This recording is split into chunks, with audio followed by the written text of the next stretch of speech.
কুমিল্লা বিভাগের দাবিতে ঢাকা-চট্টগ্রাম মহাসড়কে হাজারো মোটরসাইকেল নিয়ে শোভাযাত্রা করেছেন তরুণেরা। বিকেলে কুমিল্লা সদর দক্ষিণ উপজেলার পদুয়া বাজার বিশ্ব রোড এলাকার হোটেল নূরজাহানের সামনে থেকে এই শোভাযাত্রা শুরু হয়। শোভাযাত্রাটি মহাসড়কের কুমিল্লা আদর্শ সদর উপজেলার আলেখার চর হয়ে আবার পদুয়ার বাজারে আসে। পরে সেখান থেকে নগরের কান্দিরপাড় পূবালী চত্বরে এসে শেষ হয়।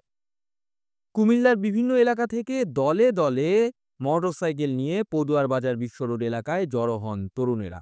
তারা এটিকে কুমিল্লার ইতিহাসে সর্ববৃহৎ মোটরসাইকেল শোভাযাত্রা বলে দাবি করেছেন। তাদের দাবি, অরাজনৈতিক এই শোভাযাত্রায় কুমিল্লার প্রতি ভালোবাসা থেকে প্রায় ৫,০০০ বাইকার জড়ো হন। কর্মসূচিতে অংশ নেওয়া তরুণেরা বলছেন, একটি বিভাগ হওয়ার জন্য যাবতীয় যোগ্যতা থাকার পরও যুগের পর যুগ ধরে কুমিল্লাকে বঞ্চিত করে রাখা হয়েছে। যখনই কুমিল্লা বিভাগ ঘোষণার সময় হয় তখনই শুরু হয়ে যায় ষড়যন্ত্র। অন্তর্বর্তী সরকারের আমলে যখন কুমিল্লা বিভাগ ঘোষণার দ্বারপ্রান্তে, ঠিক তখনই শুরু হয়েছে নতুন ষড়যন্ত্র।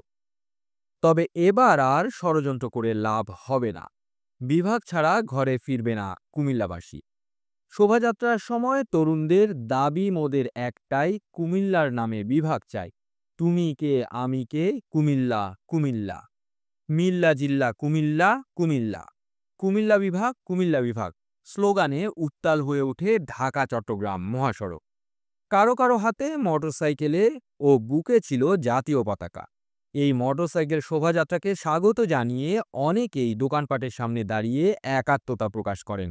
কর্মসূচিতে অংশ নিয়ে কুমিল্লা মহানগর ছাত্রদলের সাবেক সভাপতি ফখরুল ইসলাম মিঠু বলেন, স্বৈরাচার শেখ হাসিনা অতীতে রাষ্ট্রের সর্বোচ্চ দায়িত্বে থেকে তার ব্যক্তিগত আক্রোশে কুমিল্লা নামে বিভাগ হতে দেননি। শেখ হাসিনা কুমিল্লাকে কু বলে অপমান করেছেন। এই অন্তর্বর্তী সরকারের আমলে যখন কুমিল্লা বিভাগ ঘোষণার দ্বারপ্রান্তে, ঠিক তখনই শুরু হয়েছে নতুন ষড়যন্ত্র।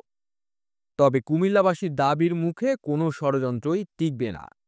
এই কুমিল্লা ছিল ত্রিপুরার রাজধানী। তালবাহানা করে কুমিল্লাকে আর দাবিয়ে রাখার সুযোগ নেই। আপনারা দেখছিলেন প্রতিদিন সকাল।